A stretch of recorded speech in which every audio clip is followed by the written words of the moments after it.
Estão-me a ouvir? Ora, cá estamos então em direto com este, mais uma mesa, é a mesa 2, do Correntes Escritas e com eu estava a ler o Governo Sombra, de certa forma. Tinha escrito sobre esta sessão e o Observador escreveu o seguinte: depois do jantar, às 22 horas, espero que tenham todos jantado muito bem, são os membros do Governo Sombra, Carlos Vaz Marques, João Miguel Tavares, Pedro Mexia e Ricardo Araújo Pereira, que vão estar a conversar perante o público sobre... Bom, não sabemos. Isto é o que diz o Observador. E acrescenta, a mesa em que participam chama-se apenas Não Me Interpretem Mal. Este bom não sabemos, de certa maneira, estende-se aos participantes nesta mesa, mas eu tenho confiança, dado o brilhantismo de estes senhores que me acompanham aqui à mesa, que tudo isto vai correr pelo melhor. Eu sei que as pessoas, não sei quantos de vocês costumam ver o Governo Sombra, muitos, certamente, todos, provavelmente. Habitualmente, quem faz estas introduções é este senhor aqui à minha mesa, Carlos Vaz Marques, de seu nome. Mas nós desta vez combinámos, como isto não é o Governo Sombra, eu pedi, e foi-me autorizado, cumprir um sonho antigo, que é ser eu a moderar esta conversa. Eu sempre achei que devia ser esse o meu papel. Infelizmente o Carlos Vaz Marques ficou com ele no Governo Sombra, mas hoje diante de vós preparo para me vingar. E portanto eu tenho o prazer de começar por apresentar estes brilhantes senhores que estão aqui ao meu redor. Portanto, à minha direita, aqui está Carlos Vaz Marques. Não vais dizer o peso, não? Não, porque não está na Wikipédia. Eu fui à Wikipédia para saber o que dizer sobre os meus... Assim, eu conheço-os mal. Da tauromaquia, não é? Não. O peso não sei se tu quiseres divulgar, estás à vontade. Carlos Vaz Marques, 52 anos, jornalista, tradutor e editor. Começou a sua atividade no Jornal de Letras, aliás, como aquele senhor, não sei se vocês conhecem, mais distante ali na mesa, que também começou no Jornal de Letras. E desde 1990 na TSF, onde assinou uma rubrica que continua até hoje, chamada Pessoal e Transmissível. E fundou, e depois foi ele que teve a ideia e que convidou os participantes para um programa chamado Governo Sombra. Começou em 2008 na TSF e depois foi em 2012 para a TVI. Além disso, coordena a coleção Literatura de Viagens da Tinta da China e é diretor da revista literária Granta. E, para começar, eu gostava de começar por ele antes de apresentar os meus restantes dois membros. Sim, depois ficamos, senão as apresentações ficam muito longas, não se importe. Ele é mania que é moderador e provavelmente vai começar a fazer uns remoques à minha performance. Mas o que eu queria começar é isto. Carlos. Carlos, muitas vezes... Não falo da minha vida privada. Não. Muitas vezes, quando nós estamos, por exemplo, a ir de automóvel para aquela luz de baixo, e a transportar Pedro Mexia e Carlos Vaz Marques, tu és um homem cheio de opiniões. Cheio de opiniões, sobre tudo e mais alguma coisa. Muitas vezes terríveis opiniões. Violentíssimas opiniões. Isso é porque és tu. Provavelmente por pessoa que lá estou. Estimulas-me. Mas, ao mesmo tempo, na tua vida profissional... Tu sempre foste um homem, um moderador, uma espécie de middleman. És o homem que faz as entrevistas no Pessoal e Transmissível, és o homem que na Granta edita os textos alheios e, portanto, porquê é que tu nunca quiseste assumir com maior frontalidade uma voz própria? É porque tinhas medo de ser mal interpretado? Não sei se perceberam o gancho para o tema. É justamente isso. Acho que é... Receio de ser mal interpretado. Boa noite a todos. Hoje sobre... É para perceberem quem sou eu. Eu ajudo-te a pôr de pé. Senão ainda me confundem contigo. E posso ser mal interpretado. Bem, não sei porque é que tenho opiniões no carro a caminho que é luz de baixo. Sei que desenvolvi ao longo dos anos, e estou muito melhor do que era nessa matéria, uma forma de estar em público que é menos a de dar a minha opinião e mais a de tentar fazer com que as opiniões dos outros transpareçam. Talvez já tenha sido mais fundamentalista nessa matéria do que sou hoje, mas mesmo assim ainda se mantém este género, este tique jornalístico de manter uma posição relativamente recatada em termos de opiniões em público, embora tenha opiniões, evidentemente, e tu sofres muitas vezes dessas opiniões. Exato, nem imaginam quanto. E irás certamente expendê-las aqui. Vamos lá ver.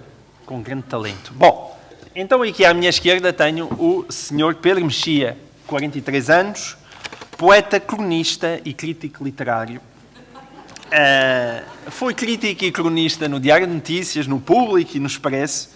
Foi subdiretor da Cinemateca, inclusivamente diretor interino, mas depois quis ir embora. E autor de 8 livros de poesia, 6 de crónicas, mais 4 diários, mais um de teatro. Ou seja, tem andado muito entretido a escrever ao longo da sua vida. E coordenador da coleção de poesia da Tinta da China. Eu vou dizer Tinta da China muitas vezes durante esta sessão, porque fui subornado para isso. Portanto, mas há um lado muito curioso, aliás, foi aí, de certa forma, que o Pedro Mexia também começou, em boa parte, a dar nas vistas públicas, foi quando, em 2002, nos primórdios da blogosfera, ele inaugurou a Coluna Infame com o João Pereira Coutinho e com o Pedro Lomba. E o que eu queria perguntar, nessa altura ele ainda não era, um outro detalhe bastante importante que eu me esqueci de sublinhar, ele nessa altura ainda não era oficial da Ordem Militar de Santiago da Espada. Mas nessa altura, embora ainda não fosse oficial, ele era ao mesmo tempo um senhor que tinha umas opiniões políticas muito vistosas e muito fervorosas e muito musculadas. E ele, de certa maneira, foi perdendo, com pena minha, devo dizer, foi perdendo um bocadinho essa postura ao longo do tempo e hoje em dia, nos jornais onde ele escreve, só escreve, em geral, sobre temas respeitáveis. E o que eu queria perguntar era isto, era... Pedro, o que é que te aconteceu? Tu começaste a ter medo das interpretações? Boa noite a todos. Talvez a melhor maneira de contar essa história tem a ver, que não é verdadeiramente uma história, porque, ao contrário do que possa parecer, as minhas opiniões de 2002, 2003, na altura em que eu tinha esse blog, são mais ou menos as minhas opiniões em 2016, na maioria das coisas. Mas, de facto, o tom mudou, e o tom mudou baseado em vários... Ou por causa de vários episódios, um dos quais foi um episódio que não teve diretamente a ver comigo, foi eu ver uma vez num blog 2 amigos de infância a cortarem relações numa caixa de comentários, por causa de política. Alguém escreveu um post político, alguém que era de uma determinada esquerda, e outro que era de uma esquerda, mesmo ali ao lado, discordou dele. E depois... a discussão prosseguiu na caixa de comentários e alguém disse: eu sei que nos conhecemos há 40 anos, mas tu nunca mais me falas. E eu, que nasci em 72, não me lembro do PREC, e participo num programa agora em que, tendo nós opiniões diferentes, podemos conviver civilizadamente. Achei que havia qualquer coisa que se estava a passar, qualquer...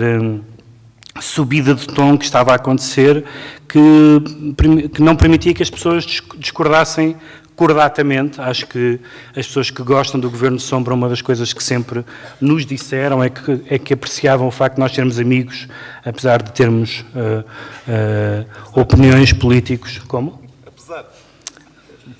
Apesar de termos opiniões políticas diferentes. E eu, parece-me que 40 anos é muito pouco, sobretudo porque, na verdade, não temos grandes experiências democráticas antes desta que estamos a ter agora, mas a ideia de uma pessoa, a não ser em uma circunstância muito extrema, cortar com um amigo de infância por causa da política, não passa pela cabeça. Eu vi muita gente a que isso aconteceu, não vale a pena recordar a todos os que estão aqui quão... aguerrido têm sido os últimos anos em Portugal, quão exacerbadas têm sido as barricadas e as posições políticas, e eu acho que muitas vezes é uma questão de tom. Por outro lado, também há outro fator, que é as companhias, no caso o Governo Sombra. porque, repara, que eu posso dizer uma coisa relativamente, vamos dizer, reacionária, mas se a disser serenamente, depois tu dizes a mesma coisa com o teu tom, e eu pareço um progressista ao teu lado. E, portanto, isso também ajuda a companhia também ajuda a que as pessoas... E o estilo é o homem, e, portanto, isso também ajuda. Mas, no essencial, quer dizer, evidentemente não me estás a acusar de falta de estilo. Não. Pelo contrário, tens um estilo muito marcado, digamos assim. E, evidentemente, que é normal que entre os 20, aos 30, aos 40, as pessoas tenham ideias diferentes. Eu tenho ideias diferentes, mas às vezes penso... matérias em que eu mudei radicalmente de opinião. São tudo matérias absolutamente secundárias do género. As praxes, hoje sou contra, e há 20 anos achava que não era um assunto importante. Não há nenhum assunto importante em que eu tenha realmente mudado de opinião. Miúdas? Não, também não mudei. Essa não mudo já. Mas de facto acho que aconteceu qualquer coisa em Portugal nos últimos anos, e nós sabemos mais ou menos o que é que aconteceu, independentemente das nossas convicções, que fez com que a discussão política se tornasse quase intolerável, e isso fez-me muita impressão porque assisti pela primeira vez na minha vida, assisti a pessoas a cortarem relações por causa da política. Numa política em democracia, não numa guerra civil, não estamos aos tiros, pessoas às vezes até com uma proximidade muito grande, como se sabe, às vezes quanto mais próximas são as pessoas ideologicamente, mais os conflitos nascem, e portanto... Quando muitas vezes acontece, e uma das coisas que eu sou às vezes violentamente acusado, as pessoas dizem assim, você é muito sensato, dizem assim, como se fosse assim, eu estou à espera de uma palavra completamente ofensiva. Sim, sensato, acho que eu tento ser sensato, não quer dizer que tenha razão, não quer dizer que acerte, mas acho que houve uma estridência no discurso político nos últimos anos, na qual eu não quero, de certa forma, participar. E acho que o Governo de Sombra é um bom exemplo da não estridência, é um bom exemplo de um programa onde existe com um conservador, um liberal e um, vamos dizer, marxista, e que, no entanto, se dão muitíssimo bem. Há quem ache isso um defeito, não é? Bom, muito bem. Portanto, à minha esquerda está à minha extrema esquerda, na verdade, à vossa direita, lá está aquele que se acha marxista, Ricardo Araújo Pereira, 41 anos, argumentista e humorista, a fazer piadas desde 1998. Começou com Hermano José e a partir de 2003 com os Gato Fedorento. Tem vários livros de crónicas compiladas pela Tinta da China. E apresenta todos os anos a Gala da Ilga. Isto está no Wikipédia, não sei porquê. E venceu em 2013, atenção que este homem é importante, o Grande Prémio da Crónica da Associação Portuguesa de Escritores. Nunca foi condecorado. Mas, sério, eu sou capaz de apostar aqui, nós voltamos cá daqui a 4 ou 8 anos, na pior das hipóteses, e vocês vão ver que isto é verdade. Nunca foi condecorado, mas estou certo que Marcelo Rebelo de Sousa vai pensar nisso. A Marcelo Rebelo de Sousa não escapa. Escapou o Cavaco, mas não vai escapar a Marcelo. Bom, a questão do humorismo, este tema de que nós vamos aqui falar hoje, ele deve ter subornado também a organização. Este não me interpretem mal, é feito à medida do humorista, não é? Porque, de certa forma, o humorista é aquele que realmente pega na linguagem e a leva para lugares inesperados, não é? Digamos que o humorista é um bocadinho um taxista ébrio, não é? A linguagem diz-lhe para ir para um lugar, que é o lugar do costume, para a casa dela, mas de repente o taxista ébrio, que é um humorista, leva-o para um sítio completamente inesperado. E nós que estamos a ver, achamos graça àquilo. Às vezes há uns humoristas que estão demasiado bêbados, levam para um sítio que não tem graça nenhuma. Mas o bom humorista leva para um sítio inesperado e nós gostamos. E a minha pergunta é essa. Tu estás constantemente a lidar com interpretações e será que um humorista está nas tintas para as interpretações? Muito obrigado, João Miguel. Boa noite. Vamos lá ver. Não, eu acho que, aliás, a interpretação é muito importante.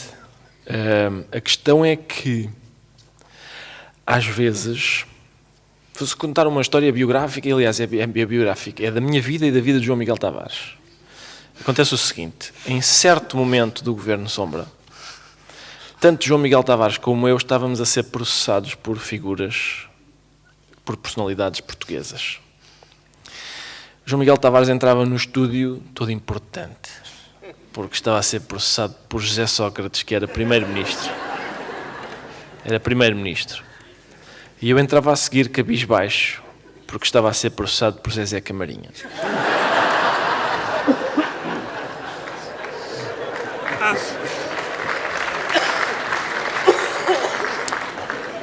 Havia uma diferença de classe bastante sensível.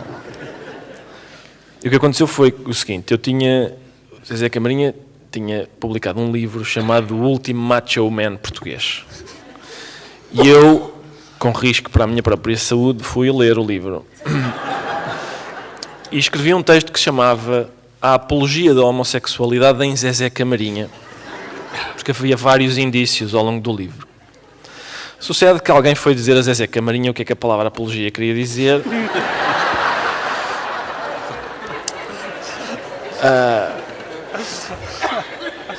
Ele processou-me e o caso ficou mesmo feio porque eu não me pronunciei em público sobre o caso, mas Zezé Camarinha foi para o Correio da Manhã fazer um escândalo e disse inclusivamente, ele tinha uma proposta que era, vamos os dois ao hospital para nos examinarem o ânus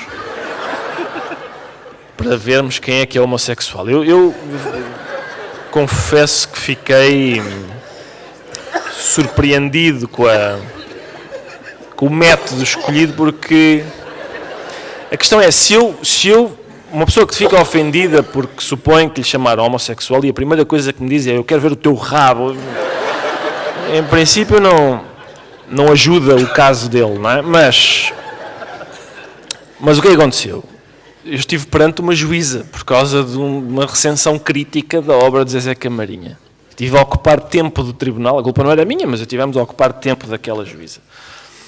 E ninguém em Portugal quer condenar uma pessoa por violação da liberdade de expressão, não é? Ninguém quer. A juíza estava só a fazer-me assistências para eu chutar a bola para dentro da baliza. Era tudo muito fácil. E ela estava a dizer, quando o senhor aqui diz que tem dúvidas de que ele não seja ainda um homo sapiens, está a exagerar, não é?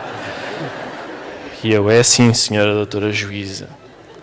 Só não gostava de ter que ser eu a provar que é, mas sim, mas... E ela, eu não vou pôr isso. Basicamente é essa a questão, ou seja, é claro que eu estou interessado na interpretação correta das minhas palavras. A questão é, quando eu digo, Zezé Camarinha, uma pessoa chega ao fim do livro e tem dificuldade em saber definir se ele é já um homo sapiens ou não. Lá está.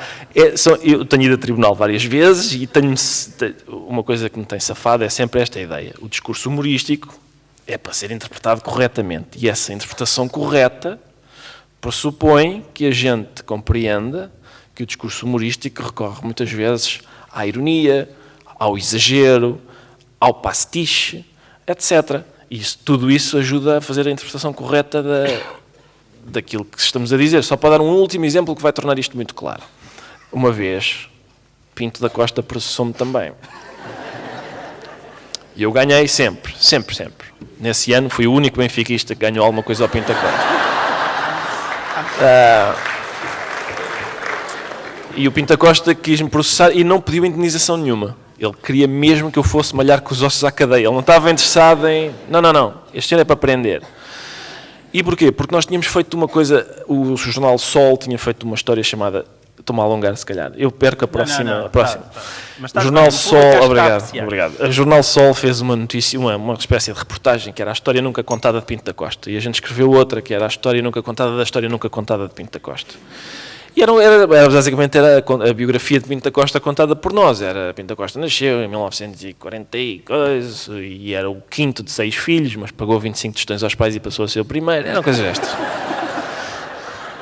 coisas destas. E o juiz, mais uma vez, estava só a dizer: isto é ironia, não é? E eu, exatamente, o juiz é ironia, com certeza que sim. E no fim do sketch, o Miguel aparecia com 2 jovens cuja atividade profissional isenta de impostos era evidente. Aparece com 2 jovens e diz: mudei de ideias, afinal Pinto da Costa é realmente a pessoa mais impoluta de Portugal. E o juiz, não sei porquê, quis complicar aquilo e disse: então, mas se o senhor diz que isto é ironia, e a ironia é o contrário do que estamos a dizer, quando vocês aqui estão a dizer que ele é a pessoa mais impoluta de Portugal, estão a ser irónicos, quer dizer que ele é a pessoa menos impoluta de Portugal. Eu pensei: tu queres ver que eu vou mesmo para a carregueira? E eu disse: note, Sr. Dr. Juiz, a ironia não é apenas dizer o contrário, não é apenas sugerir o contrário do que estamos a dizer, pode ser sugerir algo muito diferente do que estamos a dizer. E, portanto, quando dizemos que ele é a pessoa mais impoluta do país, estamos apenas a dizer que ele não é a pessoa mais impoluta do país. E safei-me com isto. E é por isso que hoje estou na Póvoa de Varzim, em vez de ser o bibliotecário da carregueira, alternando com Vale Azevedo.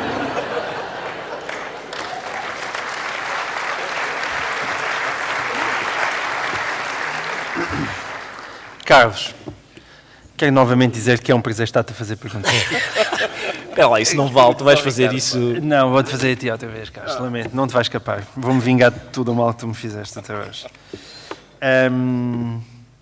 Isto é uma pergunta sobre a tua vida profissional, mas se quiseres responder com episódios da tua vida pessoal, estás à vontade. Qual foi a vez na tua vida que foste mais mal interpretado? Oh, diabo. Oh, diabo. Houve uma professora doutora que um dia me mandou lamber sabão. No Facebook, é verdade. Por causa de um episódio que teve a ver com a publicação de sonetos inéditos de Fernando Pessoa na Granta. Não sei se ela me interpretou mal ou eu interpretei mal a ela, mas eu não fiz o que ela me mandou. E, portanto, provavelmente esse foi um episódio, assim, daqueles que me lembro de repente, que me fez pensar que às vezes ou estamos no domínio da ironia ou então não estamos a falar a mesma linguagem.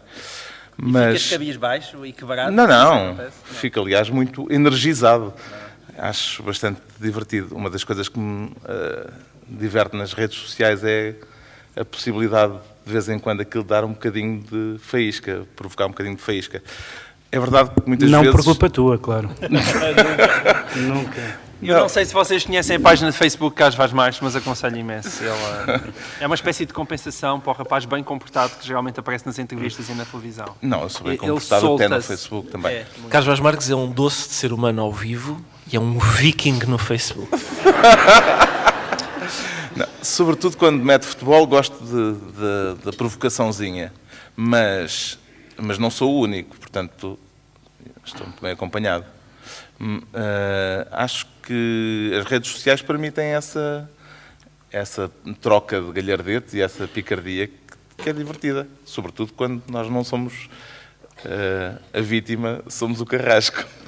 Mas pões-te a jeito, não é? Fazes piadas sobre Jesus na Páscoa e tal, não é? Pois foi. Essa também foi popular, que essa eu lembro. Qual é que era a deixa? Se calhar não se pode dizer. Não, ok. Estão a ver? Estão a ver que se vocês fossem Facebooks, ou se tivessem likes em vez de cabeças, neste momento ele dizia. Mas não, aqui em público ele não se atreve. Já agora, se calhar, eu posso dizer o que era. Muito bem. Notem, estávamos na Páscoa, que é a altura mais sagrada. Posso para... só fazer um parênteses? Sim, claro. Contar-te a história? É que, do ponto de vista doutrinário, eu acho que aquilo que lá pus é absolutamente inatacável. É mas pronto. Mas notem, marcar o terreno antes. Volto a referir, estamos na Páscoa, a altura mais sagrada para os cristãos. O Messias violou a segunda lei da termodinâmica e regenerou-se, coisa que é impossível de acordo com as leis da física. E Carlos Vaz Marques põe uma fotografia do Messias a sair do túmulo. de vestes brancas. Certo, mas era o Messias. Está a sair do seu próprio túmulo e por baixo diz: morreu Catano. Notem, não era Catano que dizia.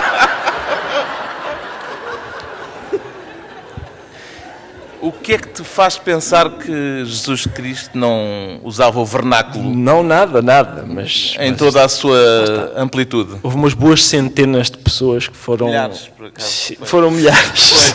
Houve gente a dizer que ia rezar por mim, coisa que eu agradeço ainda hoje. Sinto-me, aliás, muito mais abençoado depois desse episódio. Muito bem. Pedro, não sei se tens algum tão bom, mas a pergunta é a mesma, até porque eu sou um moderador limitado e, portanto, a minha ideia é fazer a mesma pergunta várias vezes a cada um de vocês. E a pergunta Estás é a esta. aprender a técnica. Estou, não estou? Qual foi a vez na tua vida profissional, se quiseres pessoal, em que foste mais mal interpretado? Há dois tipos de... Quer dizer, supondo que mal interpretado quer dizer as pessoas acharem que eu disse uma coisa e eu achar outra coisa, embora muitas vezes as pessoas interpretem coisas que de facto lá estão e em que eu não tinha pensado. Aliás, toda a gente que escreve tem essa experiência. Mas há duas experiências diferentes e duas experiências radicalmente diferentes. Uma é a experiência de escrever nos jornais, onde aquilo que, pelo menos aquilo que eu procuro, é a clareza e a comunicabilidade.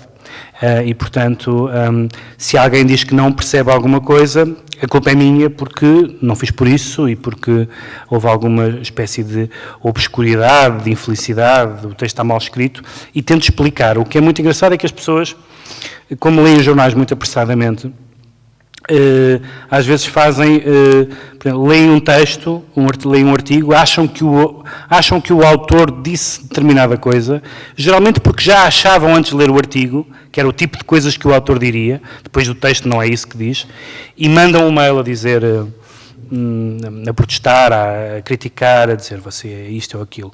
E em geral eu digo, e às vezes agressivos, eu digo, não, mas repara, eu não disse isso. E as pessoas, 99% das vezes, dizem, então desculpe. Isto é imediato a maneira como as pessoas, perante a resposta de alguém, desfazem o equívoco, sobretudo quando de facto não há base no texto. Mas depois há outra forma, e essa eu gosto muito mais, e vou contar uma história que já contei noutras vezes, que é em textos, digamos, literários, sobretudo na poesia.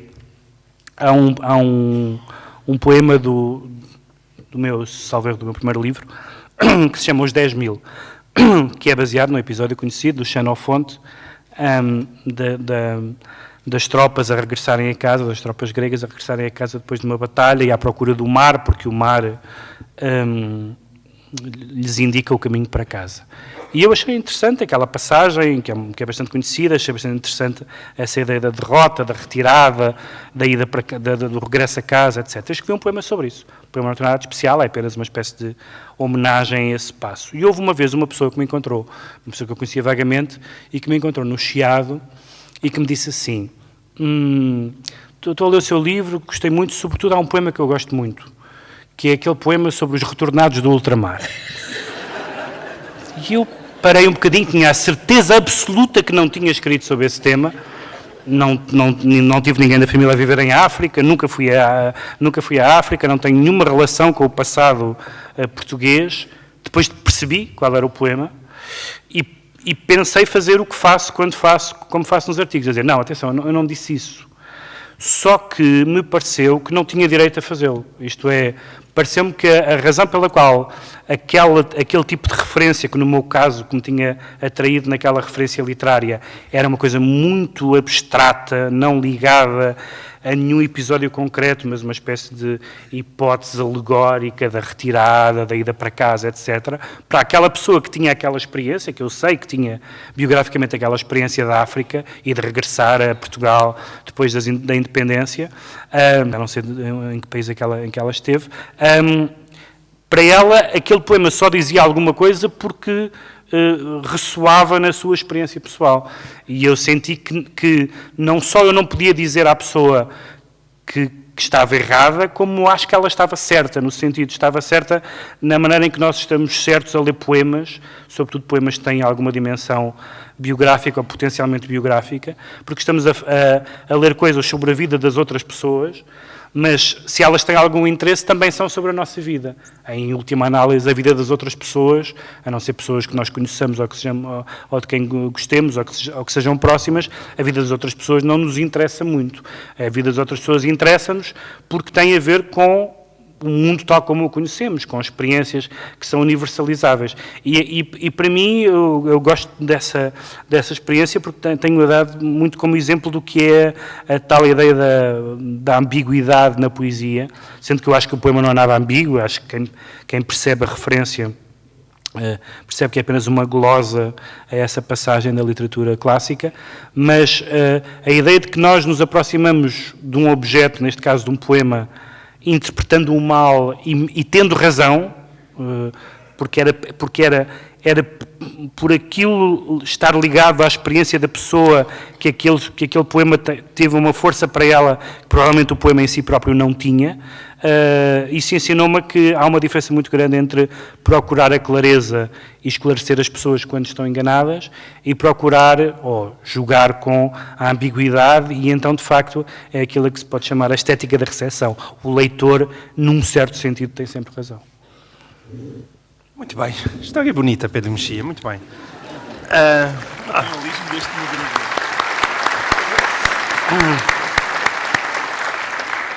Ricardo Augusto Pereira, não sei se ainda te lembras da pergunta, que é a mesma, e continua. Qual foi a vez... Já contaste a história de Zezé Camarinha, portanto tens que escolher outra. Tá bem. Qual foi a vez em que foste mais mal interpretado? Seja no espaço público, seja na cama. Se já estou na cama é porque fui bem interpretado. Em princípio perceberam exatamente qual era a minha intenção. Mas eu acho que a área em que eu enfrento mais vezes, pelo menos a hipótese de ser mal interpretado, é o âmbito da sátira política. Porque, de acordo com a minha experiência, sempre que se fala em sátira política, a discussão é dominada por pessoas que estão mais interessadas em política do que em sátira. Sendo que na expressão sátira política, o substantivo é sátira. Política é só um adjetivo. Mas o certo é que a discussão é sempre dominada por pessoas que se interessam mais por política do que por sátira. E essas pessoas dividem-se em dois grupos. As pessoas que acham que o humorista deve ser imparcial, como os jornalistas, sobretudo quando discordam daquilo que supõem ser a posição do humorista, e as pessoas que acham que o humor serve, por exemplo, para derrubar o governo, sobretudo quando concordam com aquilo que supõem ser a posição do humorista. E a razão pela qual é fácil para mim ser mal interpretado é porque eu discordo desses dois grupos de pessoas. Discordo no princípio, que é o de dar mais valor à política do que à sátira, e discordo numa coisa que eu acho que elas, embora sejam muito diferentes, partilham, que é a ideia de que o humor tem muito poder. Isso concordam os dois grupos, porque umas querem que uma pessoa seja imparcial justamente para, com esse poder, não desequilibrar uma ordem, e as que querem que ele derrube é porque acham que, de facto, é possível derrubar governos à força de piadas. Ora, eu estou convencido que o humor tem pouco ou nenhum poder. O meu ponto é o seguinte: eu acho que o meu trabalho tem um objetivo, que é fazer rir as pessoas. Há muita gente que acha que isso é pouco. Normalmente pessoas que nunca tentaram fazer rir ninguém. E como acham que isso é pouco, e é até ridículo quase, ficam satisfeitas, acham que o humor, quer dizer, rir é parvoíce, não é? O riso tem má reputação. E as pessoas estão dispostas a admitir que talvez tenha algum interesse se tiver uma utilidade, no sentido em que uma esfregona tem uma utilidade. Portanto, se for útil para, por exemplo, derrubar um governo, isso aí torna o humor interessante. E a questão é esta: por exemplo, em 2 momentos da minha vida houve isso muito claramente. O primeiro foi quando se discutia o referendo sobre o aborto. E toda a gente... eu optei, devo dizer isso, eu optei por não esconder. Toda a gente sabe daqui o que é que leva. Eu sou de esquerda, toda a gente sabe que eu sou de esquerda, sou do Benfica, sou ateu, gosto de bacalhau com batatas, não tenho grande razão para omitir coisas. Até para as pessoas saberem, eu abro a boca e as pessoas dizem, está bem, mas és um comuna. Pronto, isso é saudável, é até higiênico. E portanto, e toda a gente sabia que aliás, nós os 4 votávamos sim no referendo. E quando nós fizemos o sketch sobre o professor Marcelo, houve muitas vozes sobre... Fartei-me de responder a e-mails sobre o senhor não pode fazer isto, não pode, só porque a sua posição é esta, e fez aquilo para ganhar o referendo, não sei o quê, e até no fim, quando o sim ganhou, houve pelo menos um analista político que disse que o nosso sketch tinha tido um papel decisivo naquilo. É certo que foi o Sousa Tavares, mas ainda assim. E a questão é esta. Eu não acredito que... Eu tenho muitas dúvidas. Primeiro, tenho muitas dúvidas que isso seja verdade, até porque é impossível de medir. Segundo, eu acho que a gente não... Eu acho que aquilo não se controla. Não se controla. E eu seria um idiota, aliás, se... Basta pensar um bocado. O sketch tinha 1 minuto e 55 segundos. Sou eu com um garroço esquisito na cabeça a fazer. Pode fazer, mas é proibido. Durante 1 minuto e 55 segundos. Se eu achasse que naquele momento em que havia uma campanha eleitoral, tempos de antena pró e contra, blogs, 2 prós e contras, ou 3, de 3 horas cada um, com o professor Gentil Martins com esta veia toda de fora, imaginar que a minha intenção era, olá, sabes como é que a gente ganha isto? Chega-me aí uma peruca e filma-me 1 minuto e 55 segundos que eu tenho umas coisas para dizer. Isso seria absurdo. Segundo, eu tenho muitas dúvidas de que mesmo que uma pessoa tenha um ego suficientemente inchado para acreditar que isso possa ser verdade, a verdade é que a gente não controla os efeitos do discurso. Por exemplo, o Jacques Chirac, quando se candidatou às eleições francesas, às presidenciais francesas, estava em último nas sondagens. Assim que os seus apoiantes repararam que ele estava em último, começaram a abandonar o barco. E então os Guignol, que são aqueles bonecos de uma espécie de contra-informação francês, faziam uma representação do Chirac, que era um boneco patético, cheio de punhais cravados nas costas. E as pessoas diziam, então Chirac, está tudo bem? E ele dizia, uma comichãozinha nas costas, mas sim. No fim, o Chirac ganhou essas eleições. E muitos analistas disseram que a representação patética daquele boneco tinha contribuído para virar a posição do povo francês relativamente ao Chirac. Como é óbvio, os guionistas daquele programa não disseram, lá, sabes como é que a gente elege Chirac?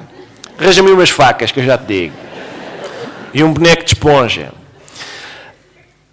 Esta semana, aconteceu o seguinte.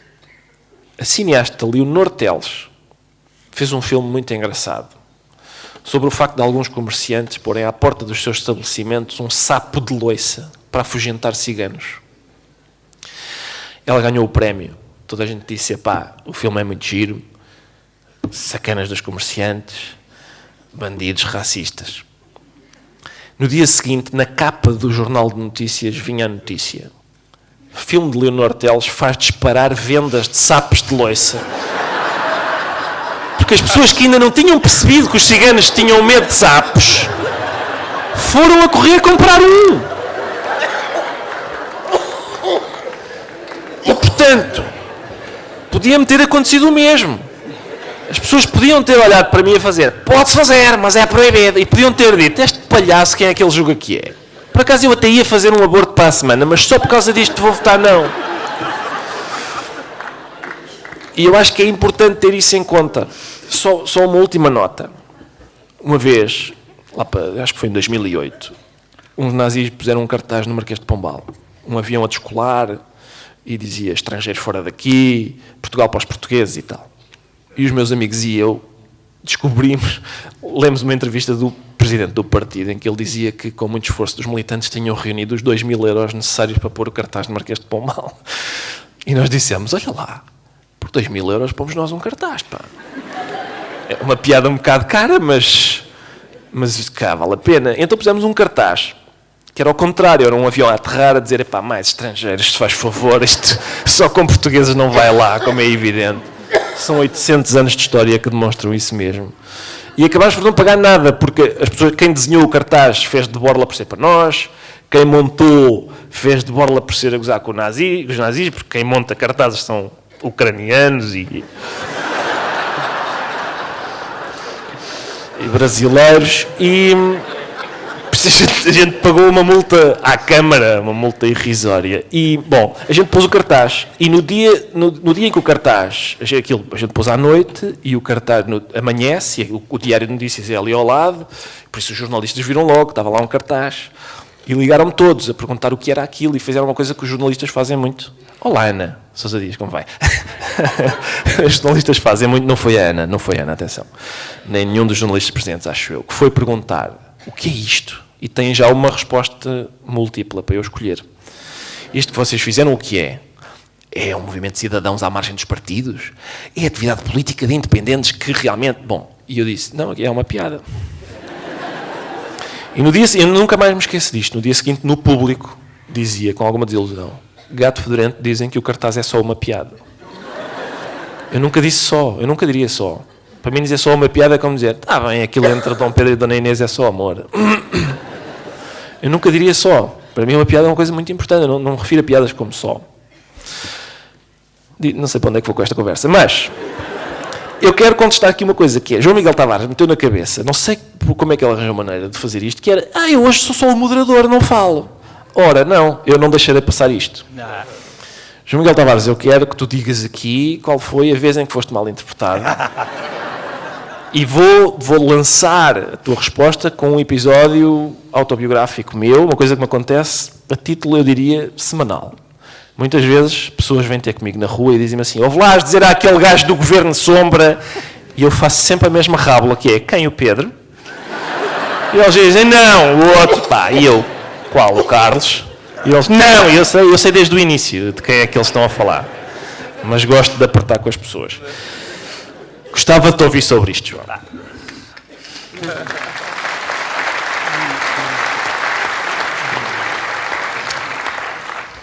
Ele quer, mas não vais ter.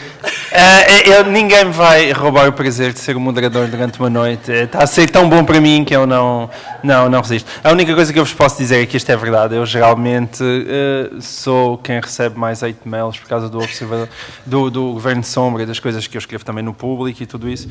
É evidente que quem me conhece sabe que eu sou uma pessoa encantadora. Portanto, esse, de facto, é as vezes em que eu sou mais mal interpretado. É esta diferença entre que é a figura pública, que é tantas vezes alvo de ódio por parte de tantas pessoas, e depois a pessoa querida, sedutora, encantadora, em privado, como podem testemunhar as pessoas que me conhecem de perto, incluindo aquelas que votam no Bloco de Esquerda. E há algumas, nomeadamente a Bárbara Bilhosa, que está ali na sala. Ela, por exemplo, até publicou um livro de Sampaio da Nova, e no entanto, ela veio ao meu lado no carro desde Lisboa e nem uma vez tentou atirar-se à minha jugular. E, portanto, isso demonstra bem essa diferença, de facto, que é uma péssima interpretação que é entre aquilo que é uma figura pública, aquilo que é o seu discurso público e aquilo que é na intimidade. Carlos, João Miguel, desculpa, só para as pessoas não ficarem com a ideia errada de Bárbara Bilhosa, editora da Tinta da China, editora da Tinta da China, lutadora pela liberdade, editora do livro que pôs na cadeia os ativistas angolanos, e ela, quando vinhamos de Lisboa para a Póvoa, eu acho que ao passar a amealhada ela disse, eu gostava de matar o João Miguel Tavares. Gostava de o meter no campo pequeno e passá-lo pelas armas. Bom, de qualquer forma, voltando ao meu papel, e para provar que nós também falamos de coisas sérias, e antes de abrir o debate, também para a plateia, para vocês poderem perguntar alguma coisa. Acho que também há aí microfones por causa disso. Queria lançar só uma questão que também se prende com a questão das más interpretações, que tem a ver com a liberdade de expressão, porque eu acho que todos nós temos essa sensação de que nós estamos a viver um tempo onde cada vez é mais fácil ser mal interpretado. E em que as múltiplas interpretações se transformam por vezes numa espécie de desejo, de silenciamento, porque é preciso ter cuidado com aquilo que se diz. E eu queria começar por lançar, lá está, na nossa viagem Porto, Lisboa, Póvoa, em que nós discutimos tantas coisas e, como vocês já perceberam, houve tantos sentimentos bonitos naquele carro. Foi contada uma piada de Rui Sinel de Cordes a propósito da lei dos piropos. Eu vou tentar reproduzi-la, provavelmente mal logo me corrigirão. A piada é mais ou menos esta. É uma piada muito violenta e, portanto, é uma boa piada para destacar essa questão das más interpretações e dos limites da liberdade de expressão. Ele dizia qualquer coisa do género: eu não quero saber dessa lei dos piropos, vou continuar a fazer piropos na mesma, e se elas se queixarem, vou violá-las, porque ao menos vou para a prisão de barriga cheia. Atenção, há aqui algumas pessoas que se rigam, o que significa que a piada não deve ser assim tão má. A minha questão, começo pelo Sr. Carlos Vaz Marques, faríamos a ronda, mais uma vez, em redor disto, o que é que se faz a uma piada destas? Bate-se em Rui Sinel de Cordes, ofende-se Rui Sinel de Cordes, proíbe-se Rui Sinel de Cordes, o que é que se faz? Bem, no caso da piada não ter piada, ignora-se. Acho que é a medida mais higiênica, mas não acho que se deva proibir, nem acho que se deva dar uma atenção especial a uma piada.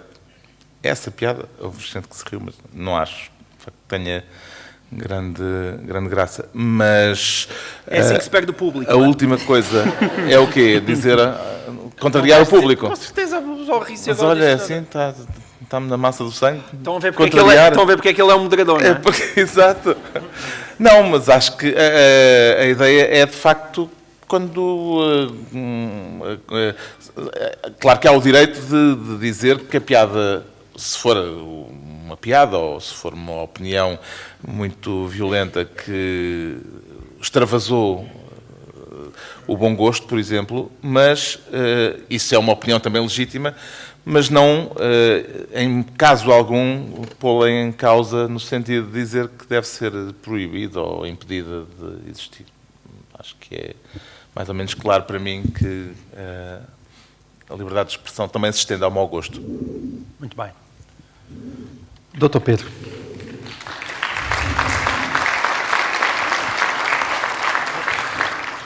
É uma coisa curiosa e um pouco melancólica, não sei se os meus colegas têm a mesma sensação. Eu tive muita sensação de que não houve nenhum tema, não há nenhum tema regular, há alguns temas que nós falamos regularmente no programa, porque vem a propósito de qualquer assunto de atualidade, e não há nenhum tema em que eu sinta que estejamos tão desfasados da maioria sociológica do país do que o tema da liberdade de expressão. Isto é, senti muito isso em relação a coisas como o Charlie Hebdo.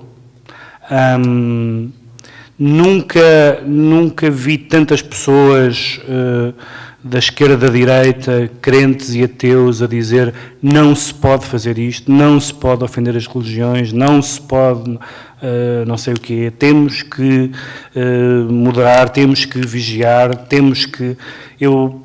Tivemos algum feedback, eu participei em 2 ou 3 debates onde dizer que se pode fazer, seja o que for, desde que dentro dos limites da lei, não foi bem recebido, e sinto que esse é um tema ainda não resolvido na sociedade portuguesa. Nós os três temos convicções político-ideológicas diferentes e, no entanto, chegamos todos, cada um pelo seu caminho, à mesma conclusão, porque as pessoas parecem ter a ideia de que vivem muito bem com a liberdade de expressão, se a liberdade de expressão significa que as pessoas digam ou escrevam coisas perfeitamente sensatas e com as quais elas concordam. Mas isso não tem mérito nenhum, não há mérito nenhum em permitir que as pessoas digam aquilo com que nós concordamos. O que há mérito é deixar que as pessoas digam coisas chocantes, horrorosas, ofensivas, e que devem ser, na maioria dos casos, combatidas com as mesmas armas, com a sátira, com o protesto, se for caso disso, com cartas nos jornais, com seja o que for, e não com a vontade de cercear a liberdade de expressão. Um exemplo típico é o exemplo de caixas de comentário dos jornais em Portugal, não só em Portugal, mas é o país em que vivemos, que é as pessoas, há alguns colunistas, quer de jornais com edições online, quer de jornais só online, que geram particular animosidade. E o que me fez sempre impressão nas caixas de comentários não foi os insultos, não foi os ataques, foi a dizer despeçam este senhor. É as pessoas referirem-se ao Todas as semanas me pedem para despedir o João Miguel Tavares. As pessoas dirigirem-se aos diretores dos jornais, às administrações dos jornais, despeçam esta pessoa, como é que esta pessoa escreve no jornal. Essa pulsão que existe, e que existe porque de facto a democracia é muito recente, faz-me alguma impressão. E nós estamos a assistir, para quem segue, nomeadamente o que se passa nos países anglo-saxónicos e para quem segue o que se passa, nomeadamente nas universidades anglo-saxónicas, estamos num clima em que, de tal forma, protegemos, e bem, digo eu, as minorias, as identidades, etc., que a lista de interditos cresce de dia para dia ao ponto de não ser possível dizer nada. Todos nós sabemos como nas, por exemplo, bibliotecas escolares americanas, há pais que regularmente pedem que se tirem livros porque têm uma expressão, e podem ser livros do Mark Twain, por exemplo, porque têm a expressão nigger, por exemplo, ou porque ofende, ou porque têm qualquer palavra, ou porque é a Lolita do Nabokov, ou porque ofende os homossexuais, ou porque ofende os judeus, ou porque ofende os árabes. E, de facto, a ideia de nós criarmos, sobretudo na área cultural, uma cultura que não ofenda ninguém, é o caminho certo para destruir a cultura tal como a entendemos, porque é virtualmente impossível. Aliás, quem escreve nos jornais, por exemplo, tem essa sensação, é virtualmente impossível escrever, seja o que for, que não ofenda. Há sempre alguém que se ofenda. Eu dou sempre o meu exemplo, uma vez, numa enumeração, daquelas enumerações um bocadinho arbitrárias, em que algumas palavras são usadas por fins por causa do aspecto sonoro ou cómico, eu disse, isto é uma coisa que interessa, não me lembro qual era sequer o tema do texto, isto é um assunto que interessa tanto a atores, como políticos, como tocadores de fagote. E recebi um mail de uma senhora que toca fagote, numa orquestra, perguntando-me o que é que eu tinha contra aquele instrumento, fazendo um historial do fagote da antiguidade aos nossos dias. E, portanto, mesmo coisas em que não foram feitas com a mínima intenção de ofender, não foram... Qualquer pessoa percebe que utilizei a expressão, escolhi aquele instrumento simplesmente porque é divertida a palavra. Mesmo quando não temos vontade de ofender, ofendemos pessoas. E ter vontade de ofender não tem problema nenhum, dentro dos limites normais da lei, das injúrias pessoais. Eu não posso chamar pedófilo ao meu vizinho do lado ou coisa do género. Portanto, há regras. Não vale tudo. A ideia, a menos que seja. Não, mas mesmo assim não. Mesmo assim não o farei. E de facto não há, não sei se vocês têm a mesma sensação, mas eu tenho a sensação de que não há assunto a que nós voltemos regularmente no Governo Sombra que gera tanta resistência como esse. Aliás, nós estivemos até em debates mesmo sobre o humor, e nos debates sobre o humor, enfim, eu não sou humorista, mas em debates sobre o humor há sempre alguém que fala nos limites. Há sempre alguém que fala no respeito, há sempre alguém que fala nas pessoas que se ofendem. E, portanto, esta ideia de querer criar uma sociedade em que não podemos escrever romances ou fazer cartoons ou realizar filmes porque há uma pessoa que se vai ofender pelas suas razões respeitáveis é uma ideia que me parece muito assustadora e, portanto, a liberdade de expressão, que é uma coisa que parece ganha, que parece consensual, que parece não problemática, a minha experiência pessoal do feedback que nós temos do programa, de conversas que eu tenho com pessoas, eu escrevi sobre o Charlie no Expresso e a maioria esmagadora dos mails que recebi foram a discordar, dizendo que não se pode ofender a religião. Eu sou católico, não me passa pela cabeça que não se possa ofender o cristianismo. A liberdade de ofender a Igreja e de ofender a crença está na origem das liberdades, a liberdade de crítica e, portanto, a crítica para uma pessoa é a ofensa para a outra. Podemos gostar, achar que é de bom gosto, achar que é perigoso politicamente, mas é uma liberdade absolutamente básica. E isso, a minha sensação é que esse é um combate que está muito, muito longe de ser ganho em Portugal, porque de facto 40 anos é muito, muito pouco.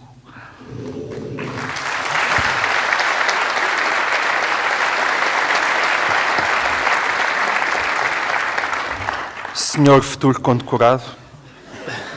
Eu não sei onde é que tu foste buscar essa ideia, mas... Eu apostei guia. Sim, pois é possível que este seja o assunto menos interessante para debater no Governo Sombra, porque estamos todos de acordo, mas que talvez irrite mais as pessoas lá em casa, porque, de facto, aparentemente, as pessoas têm muita facilidade em simpatizar com a ideia de que nós precisamos de ser protegidos contra o discurso uns dos outros. Que certas coisas não devem ser ditas porque ofendem. Por exemplo, quando foi na altura do Charlie Hebdo, obviamente há uma primeira fase de choque absoluto, não é? Uma barbárie daquelas pessoas que chegam com armas de guerra e abatem a tiro cartunistas. Mas não passaram muitas horas até vir o primeiro que diz: bom, mas quer dizer, estavam a pedi-las, não é? Quem faz um desenho do profeta já sabe que eles não gostam. Eles são assassinos. É importante não esquecer isto. Eles são uns assassinos. São senhores que vão encapuçados com metralhadoras a bater pessoas que fizeram um desenho que eles não apreciam.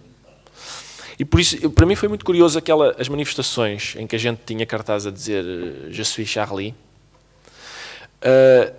Eu lembro-me de, passado uns meses, o Zé Milhazes, que toda a gente conhece por causa de ser o correspondente na Rússia a falar sobre Vladimir Putin. É daqui da Póvoa. É daqui da Póvoa, ainda por cima. Portanto...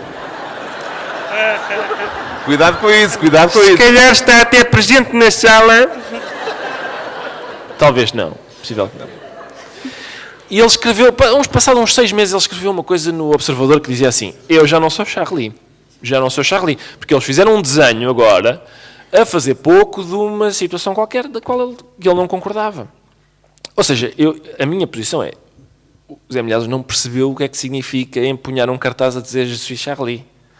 Não significa dizer eu concordo com todas as mensagens até hoje veiculadas por este jornal. Eu nunca na minha vida comprei aquele jornal. Não me identifico especialmente com o humor daquele jornal. E eu peguei no cartaz a dizer Je suis Charlie, porque, para mim, pegar num cartaz a dizer Je suis Charlie é muito simples. Significa, eu sou uma pessoa que considera que a resposta a um desenho de que a gente não gosta não é uma bala na nuca. Essa é a minha posição. Não. Portanto, faço um desenho que eu não... Fizeram um desenho que eu não gosto. Bandido, vou fazer um desenho de que tu não gostas. Isso parece-me justo. Vou dar-te um tiro na cabeça. Injusto. Esta é a minha sensibilidade. Haverá outras. Mas, para mim, há uma questão inquietante aqui, que é, ao longo da história, houve vários momentos em que, basicamente, em que as pessoas tentaram dizer alto. Liberdade de expressão, sim, menos para esse tipo de discurso. Menos para aquele tipo de discurso. Isso aconteceu muitas vezes e acontece com muito mais frequência do que a gente pensa. Quer dizer, por exemplo, quando o Salman Rushdie, quando eles lançaram a fátwa, o João Le Carré disse: quer dizer, mas também quem escreve um livro daqueles... O arcebispo de Cantuária disse: não se ofende os crentes, não é? E o próprio Vaticano, atenção, quando foi o Charlie Hebdo, este padre, que é todo simpático, este Papa, assim, ele é padre, é padre. Este mesmo Papa disse, bom, quer dizer, se me dizem uma coisa sobre a minha mãe, levas um murro, não se pode insultar, até ele disse isso. E há uma tradição grande de dizer, bom, claro, eles fizeram desenhos de profeta, levaram um tiro, claro. A última foi, pessoas estavam a ver um concerto dos Eagles of Death Metal, levaram um tiro. Ninguém disse, obrigado, estavam a ouvir um concerto dos Eagles of Death Metal, porque acharam que isso não tem a ver com o resto. Mas tem. Aquelas pessoas estavam a cometer o mesmo crime que os cartunistas do Charlie Hebdo, que é, estavam a fazer o que lhes apetece. Porque nós, na nossa sociedade, fazemos isso, fazemos o que nos apetece. Às vezes isso ofende outras pessoas. A questão é, essa informação, ouça, a sua mensagem ofendeu-me. Agradeço a informação, é mais ou menos irrelevante. Isso não me incomoda muito. E o que eu estava a dizer é o seguinte, ao longo da história, houve vários momentos em que as pessoas disseram alto. E, normalmente, sem querer ser tendencioso, mas normalmente, quem está do lado da limitação do discurso é a direita. Se calhar mais vezes do que o contrário é a direita religiosa. E o que me inquieta, por exemplo, quando foi o Allen Ginsberg, eu tenho um livro sobre o Howl, aquele poema do Allen Ginsberg no tribunal. É muito divertido, porque ambos os lados chamaram especialistas para discutir o poema, e os advogados de defesa e de acusação chamam um especialista em literatura inglesa e dizem-lhe, este palavrão tem mesmo de estar aqui. E o professor catedrático diz, considero que sim, considero que sem este palavrão o poema não funciona. E a acusação chama outro que diz o contrário. E, portanto, é muito giro porque está-se a discutir no tribunal questões literárias. Quando foi o Larry Flynt, a mesma coisa. Quando ele sugeriu que talvez o reverendo Jerry Falwell tivesse começado a sua sexualidade com uma ovelha, sempre foi...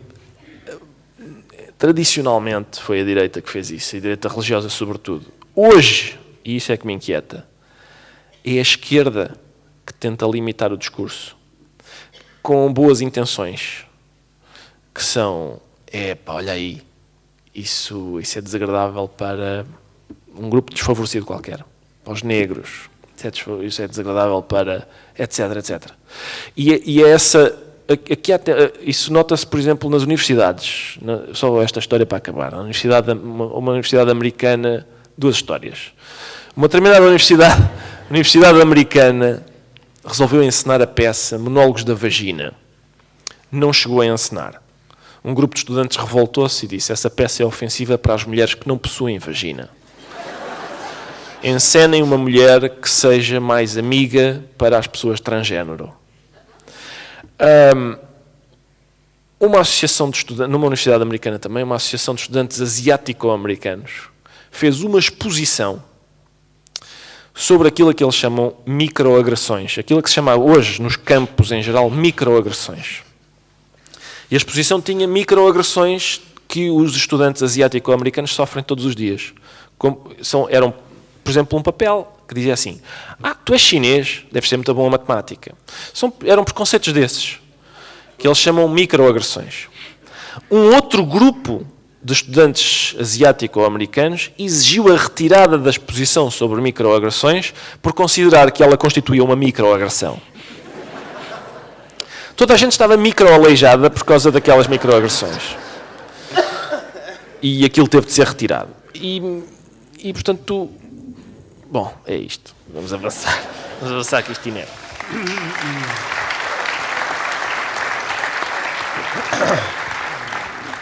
Muito bem, eu acho então que agora podemos abrir um pequeno espaço para as micro-intervenções.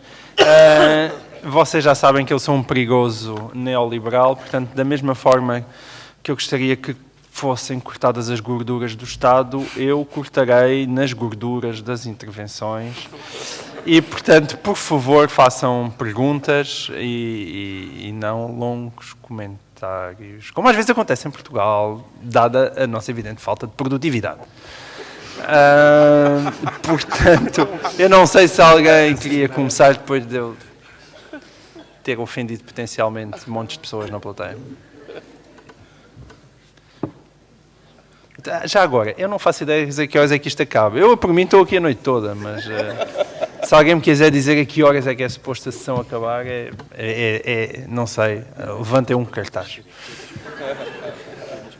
Muito bem, já temos um voluntário, alguns, para a primeira micro-pergunta? Temos ali. Temos? Foi só isso, não estou a ver nada. Mas... Temos ali. Ok. É uma questão do microfone. Muito boa noite, Boa noite. muito agradecido por estarem aqui. E eu gostaria de fazer duas perguntas, uma mais dirigida ao Dr. Pedro Mexia e outra para o Ricardo Araújo Pereira, que não sei se é doutor. Ele diz que sim, mas dá-me a ideia que aquele curso foi um bocado mal tirado. Quer dizer, ouça, não é como o do Relvas, eu fiz as cadeiras todas e tal, mas não é então, preciso. uma pergunta será também dirigida Não, ao Dr. Ricardo Araújo. não se preocupe, não. Okay. Fazemos. Ricardo, ouça, Ricardo já é demais, já é mais do que eu mereço. Eu no trânsito ouço coisas que não faço ideia.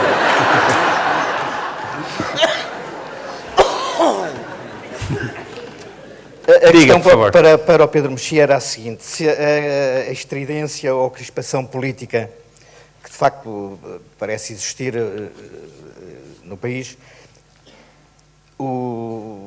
faz com que o Pedro Mexia não se exprima como se exprimiu no passado nas suas convicções políticas. Eu pergunto... Isso pronto, disse que era para evitar perder amigos, mas será que não valeria a pena ofender, arriscar? Isso mesmo. Para o Ricardo Araújo Pereira era o seguinte: já não é a primeira vez que eu ouço dizer que o humor não derruba governos ou qualquer coisa do género, mas eu penso que, consciente ou inconscientemente, mas mais conscientemente, o Ricardo Araújo Pereira, porque com a sua genialidade não é ingênuo. Logo, a sua intervenção, o seu humor, tem de facto uma direção, para além de ter imensa piada, não é? Eram estas as questões. Muito obrigado. Muito bem. Passamos, enquanto mais alguém medita, se quer intervir, passamos já aqui para a mesa. Se quiserem levantar o braço, eu não sei se há mais pessoas que queiram colocar perguntas. Muito bem, voltamos agora à mesa e depois logo vemos se a timidez diminui. Deixa-me só fazer uma chega a essa última pergunta. Por acaso, nas últimas eleições legislativas, só agora para uma vez sem exemplo, eu pôr-me ao lado do Ricardo, eu brinquei com ele a dizer que ele estava a dar muito mais pancada a António Costa do que ao Pedro Passos Coelho. E isso é uma coisa que valeria a pena ele discutir. E aí eu ponho-me do lado dele. Eu acho que ele estava a dar muito mais pancada ao António Costa do que ao Pedro Passos Coelho, porque o António Costa está a fazer muito mais asneiras do que o Pedro Passos Coelho e era muito mais divertido gozar com ele. Mas o Ricardo logo dirá. Mas começamos pelo Pedro, então. Diz-me, Pedro, a crispação política faz com que tu não te exprimas como te exprimias no passado? Com medo de perderes amigos? Não. Eu, como disse, a minha questão tinha essencialmente a ver com o tom mais do que com a substância. Não me lembro de nenhuma questão substancial onde eu tenha mudado substancialmente de opinião desde a altura dos blogs, nomeadamente onde o tom era mais desabrido. E não se trata tanto de perder amigos. Acho que há tantas maneiras de perder amigos e perde-se amigos de qualquer maneira que não vale a pena perder demasiado tempo a pensar nisso, porque vai acontecer fatalmente. Mas é criar uma espécie digamos, de salubridade no espaço público. Eu acho que é possível. Hoje em dia, há algumas pessoas que têm a convicção de que só se exprimem livremente no espaço público quando se exprimem com uma acrimónia absolutamente impeditiva do diálogo, porque a outra pessoa o que quer não é responder, não é contra-argumentar, perdão, é simplesmente lembrarem-se de um adjetivo mais ofensivo ou de uma caracterização mais venenosa para responder, e não tem em conta as trocas de artigos e as ditas polémicas nos jornais, que são muito interessantes do ponto de vista do entretenimento, porque são pessoas a atirarem-se umas às outras, mas das quais não vou dizer que não nasce a luz, porque não creio que necessariamente nasce à luz, mas na qual, como dizia um ex-amigo meu, não se aprende nada. Uma discussão na qual não se aprende nada. Há discussões nas quais não se aprende nada, a não ser qual é o vocabulário que uma outra pessoa tem. Há pessoas que não estou a falar dos colunistas habituais, há pessoas que de repente aparecem no espaço público só para despejar adjetivos camilianos sobre alguém que acham que é intolerável que exista. E isso para mim parece-me muito pouco interessante, e acho que eu senti muito isso a acontecer.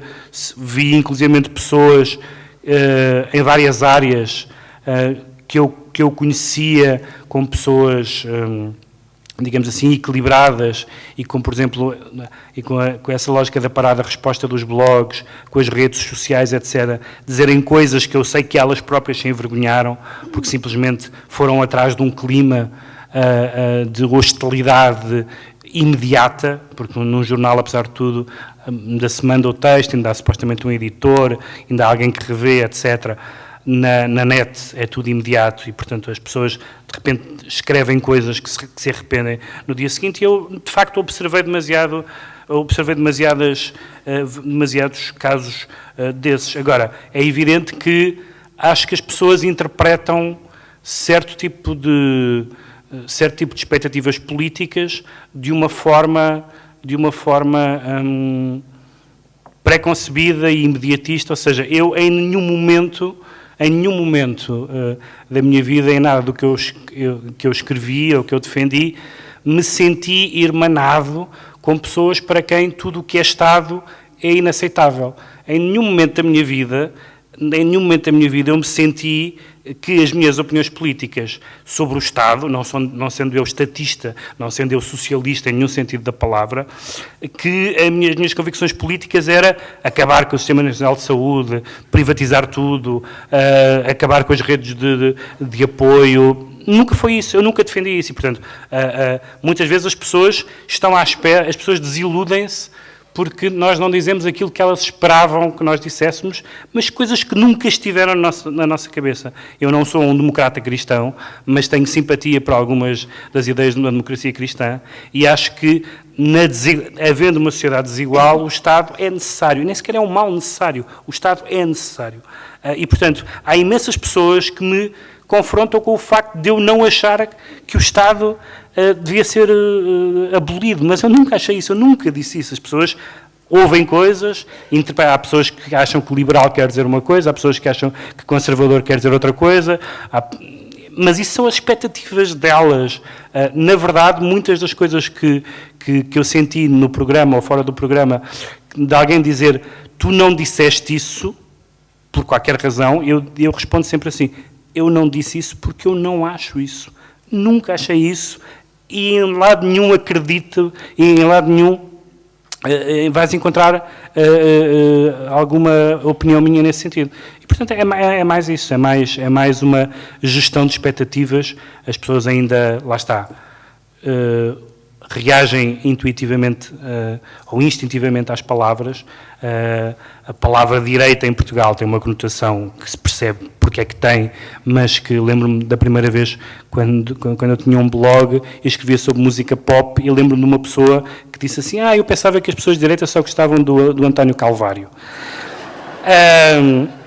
Pronto, isso pode ser. E eu acho que não era uma piada. E, portanto, evidentemente que para uma pessoa que tem expectativas muito baixas, ou expectativas muito erradas, está sempre a ser ou agradavelmente surpreendida ou está sempre a ser traída por traições imaginárias. E, portanto, é basicamente isso que se passa. Ricardo?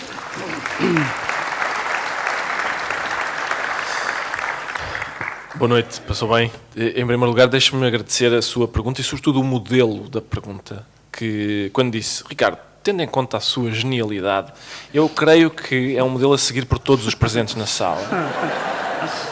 Pergunta que começa por sublinhar a minha genialidade e depois então exprime a inquietação, seja ela qual for, que vocês têm. Agradeço-lhe imenso. Muito obrigado. Bravo, bravo. Deixa lá ver. Quando nós estávamos a fazer este programa, a gente, volta e meia, quando há eleições e tal, a gente faz um programa que basicamente se debruça sobre aquilo que aconteceu nesse dia. É um programa difícil de fazer, sobretudo tendo em conta a equipa reduzida que nós somos. É um programa que dá muito... em que nós temos todos os dias um político lá que eu tenho o objetivo de, digamos, de provocar. E esse tipo de programa é sempre recebido... Este aqui aconteceu a mesma coisa. Os meus amigos que estavam empenhados politicamente na vitória do Costa diziam-me: estás a fazer tudo para o Passos ganhar outra vez. Os meus amigos que estavam empenhados politicamente na vitória do Passos diziam: só falta dizeres que votas no PS.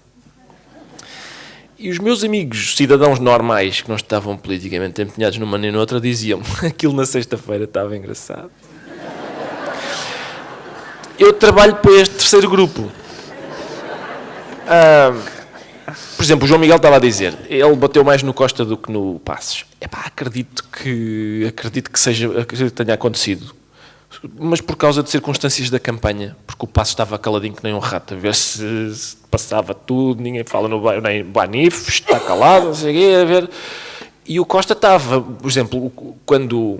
É claro que, não sei se lembram disto, na sexta-feira, no último dia da campanha, o Costa pensou, espera que eu vou lançar aqui uma cartada, Carlos do Carmo vai falar a meu favor. E Carlos do Carmo apareceu no comício do PS e disse assim: bom, eu não sou simpatizante do PS, também não sou antipatizante. Isso é logo uma boa maneira de começar um comício, que é... Há aqui uma pessoa para quem vocês são absolutamente indiferentes. Nem gosto nem desgosto. Força. Não é o tipo de coisa que galvanize. E isso é normal, que a gente ache graça a isso e fale sobre o assunto. Mais os microfones, não é? Mais os microfones que não funcionavam, mais o facto de Maria de Belém estar sentada ao lado do Costa e o Carlos do Carmo ter dito: Maria de Belém fez uma coisa inadmissível. Enfim, foi um desastre, E por isso é natural que a gente dê mais atenção àqueles que estão a falar do que àqueles que estão caladinhos a ver se as coisas passam despercebidas. Mas eu compreendo a sua pergunta. E compreendo que isso possa parecer paradoxal com aquilo que eu lhe disse. Ou seja, eu disse, o humor tem pouco poder e eu não faço aquilo que faço para... Se eu quero intervir, e já quis algumas vezes, eu, como cidadão, vou a uma associação ou vou ao manifesto-me e digo: eu voto neste senhor, eu voto no Rui Tavares, por exemplo, disse eu. E nas europeias, quase que o Rui Tavares era eleito. Nas legislativas eu disse: eu voto no LIVRE. E o LIVRE teve 7 votos. Mas lá está, isso é o que eu faço quando quero envolver-me politicamente. No meu trabalho, eu quero fazer rir as pessoas. É esse o contrato tácito que eu tenho com as pessoas em todo lado, na visão, em todo lado. Eu sei que as pessoas abrem a visão na última página, as que abrem. O interesse delas em mim é se eu tenho ou não tenho capacidade para as fazer rir. Se elas querem saber uma opinião sensata sobre a atualidade, vão ler o Pacheco Pereira. Mas aí o adjetivo sensato não encaixa. Pois, eu sei. O meu contrato com as pessoas é esse, e ainda bem. E eu procuro honrá-lo. É só esse. O meu objetivo é fazer rir as pessoas. Eu levo isso muito a sério. Eu fiz... Pode-me dizer: mas fez aquilo sobre o Marcelo, quando a sua posição era aquela. Era, sem dúvida. Mas eu não fiz aquilo... Eu fiz aquilo porque achei que aquilo tinha graça. A minha motivação foi essa. Eu não sou ingênuo a ponto de dizer: isto não tem influência nenhuma. Pode ter. Assim como, repare, estar sol no dia das eleições pode ter influência política. Porque as pessoas vão para a praia em vez de irem votar. Eu dou sempre este exemplo, um exemplo ótimo, porque me permite comparar-me com o astro-rei. Nem eu nem o sol estamos a fazer política. Estamos só a brilhar muito alto.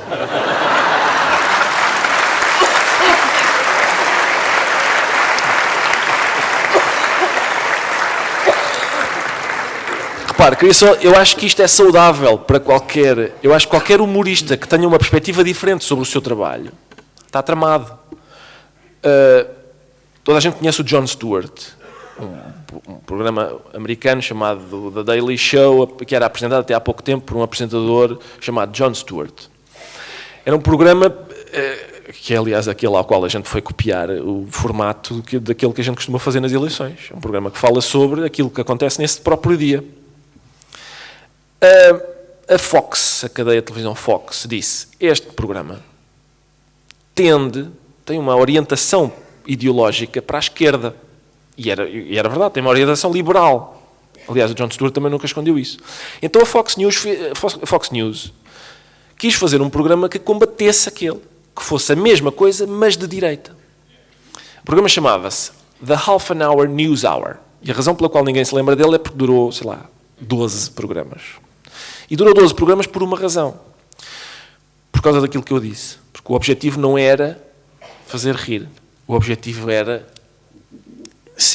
ter uma orientação política de direita. O Jon Stewart é orientado à esquerda porque as pessoas que o fazem são de esquerda. Mas o objetivo dessas pessoas é ter graça. Vou terminar dizendo isto. Há uma guionista do programa do Jon Stewart chamada Alison Silverman. Uma vez ela escreveu um texto na revista Slate que se chamava 5 tipos de piadas que não entram no Jon Stewart. E eram piadas que deem processo, há um grupo de advogados a quem eles mandam o guião antes para ele ver, processos não, piadas que só façam rir o grupo de autores, quer dizer, coisas tão estapafúrdias que só os autores é que se riem delas, etc, etc. E o último era piadas que, em vez de uma gargalhada, produzam um aplauso.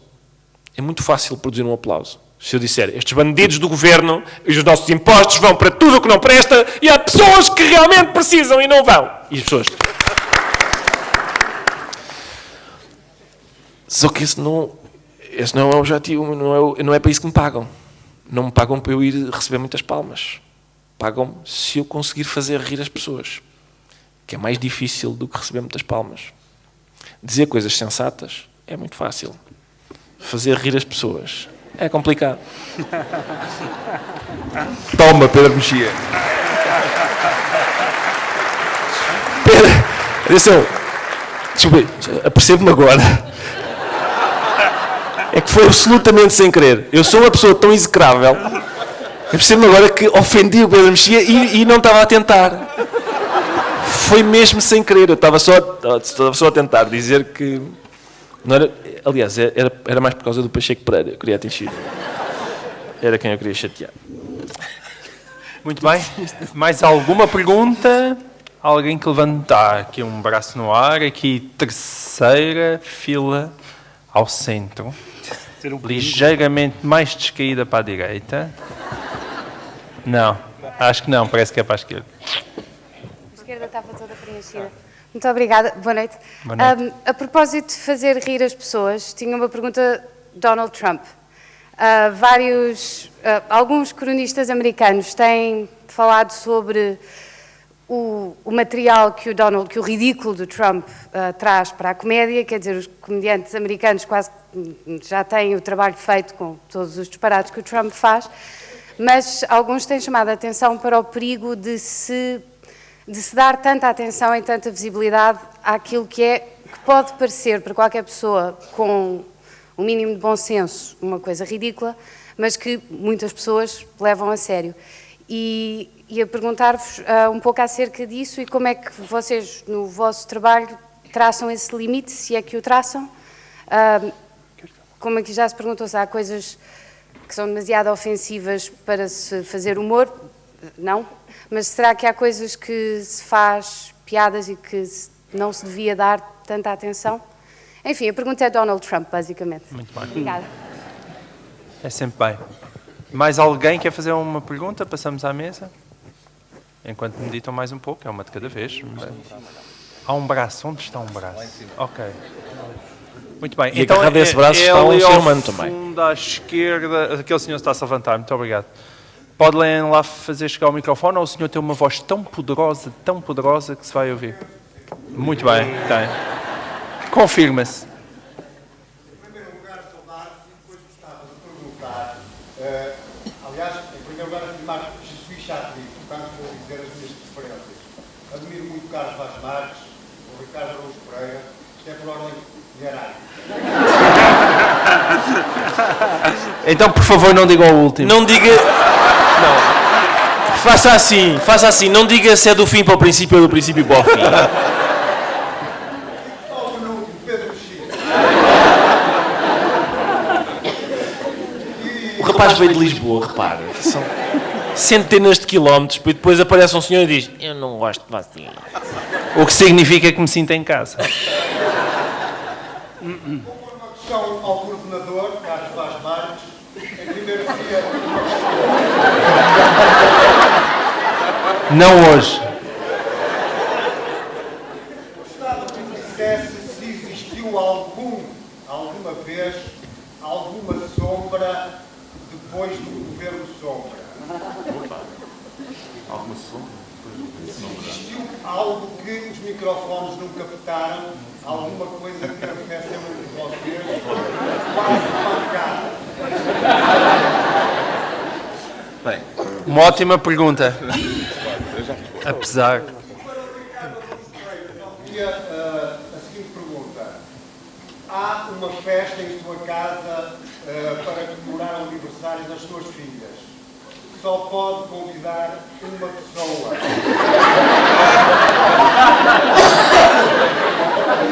Desse grupo, quem é que convida?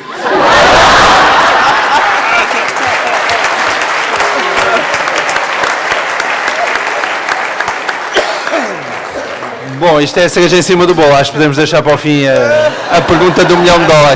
Muito bem, então começamos pelo Donald Trump. Quem quer começar por Trumpar? O que é engraçado em relação ao Donald Trump é que é como as coisas se alteraram tão rapidamente em poucos anos. Há uns anos, no episódio dos Simpsons, os Simpsons imaginavam uma América no futuro completamente grotesca e absurda, e aparecia o presidente Donald Trump. E nessa altura, não sei há quantos anos foi, há 10 anos, há 15 anos, não interessa, Donald Trump, enquanto presidente dos Estados Unidos, era uma anedota, era uma coisa que não era sequer um cenário, visto que ele não tinha participação político-partidária ativa, aliás, politicamente até andou em alguns momentos mais próximo dos democratas do que dos republicanos. Mas o que aconteceu na política? Aconteceram duas coisas, uma delas especificamente americana e outra global. Começando pela global, foi o absoluto desprestígio da classe política, o facto de aparecerem por todo o lado partidos ou candidaturas, como a do Beppe Grillo na Itália, etc., em que simplesmente ter um discurso anti-classe política, seja qual for, digamos assim, a substância doutrinária dos partidos, e alguns têm alguma, outros não têm nenhuma, dependendo dos casos, rende votos e até era um bocadinho que estava a falar há bocado da civilidade do discurso, até a ideia de que o discurso político tem que ser civilizado e polido, parecer absolutamente uma coisa antiquada e desnecessária. Basta pensar, não vou falar do muro com o México, que é apesar de tudo, por mais absurdo que seja, é uma opinião política. Vou dizer que o Trump imitou um jornalista deficiente, fez uns gestos a imitar um deficiente. Portanto, quando temos um candidato a presidente dos Estados Unidos que imita alguém que escreveu uma peça da qual ele discordava e faz essa imitação, estamos num momento bastante perigoso. Além do mais, o que acontece na política americana é absolutamente inédito, que é toda a gente que lê jornais americanos, até há 3 dias, dizia, todos os politólogos, todos os jornais, todos os editorialistas, dizia que um fenómeno como o Trump não pode acontecer, porque quem manda no Partido Republicano são os financiadores, são os senadores, são os congressistas, e não são. O Trump é autofinanciado, o Trump não tem um apoio de um senador, não tem um apoio de um governador, não tem nenhum apoio no partido institucional e, no entanto, há uma revolta das bases que faz com que, por exemplo, alguém como o Jeb Bush, de uma dinastia política, saia com o rabo entre as pernas totalmente esmagado pelo fenómeno do Trump. Eu acho que, apesar de tudo, há uma diferença muito grande em relação àquilo que... Enfim, nós temos aqui posições diferentes uns dos outros, até por várias razões, de genialidade, desde logo, mas também desde logo porque o Ricardo é um humorista e nós não somos. Portanto, para nós essa dimensão é, de certa forma, acidental, positiva, mas acidental. Mas, apesar de tudo, há uma diferença muito grande entre a política utilizar o entretenimento ao ponto de se confundir com ele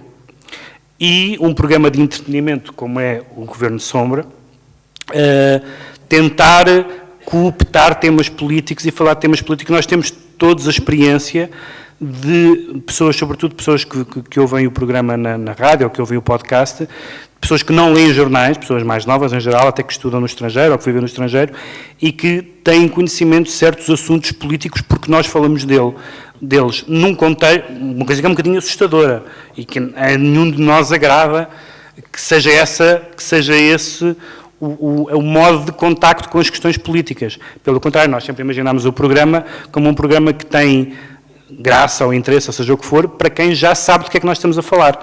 Para quem lê jornais, nomeadamente, o que é cada vez mais um número reduzido de pessoas.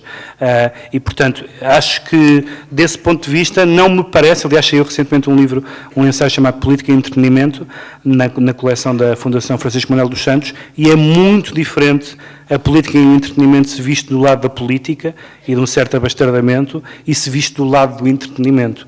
Eu acho que num dos lados é simplesmente a espetacularização e a degradação do discurso político, noutro é uma forma, às vezes paradoxal, às vezes inesperada, de interessar as pessoas por política. Se pensarmos nos temas de que nós falamos num programa como o nosso, que é um programa ligeiro, que é um programa de entretenimento, não é mais nada que um programa de entretenimento, nós falamos, tirando as catástrofes naturais e coisas desse género, que não são muito tema, mas tudo o resto, da bioética à crise financeira, etc., são assuntos que podem ter um ângulo que interessa as pessoas e que motiva as pessoas. E, portanto, nesse sentido, embora haja um discurso, o Ricardo fala também muitas vezes disso por causa da ideia do engraçadismo, que há uma hostilidade muito grande ao discurso humorístico, irónico, etc., no espaço público, mas eu acho que, até pensando no espaço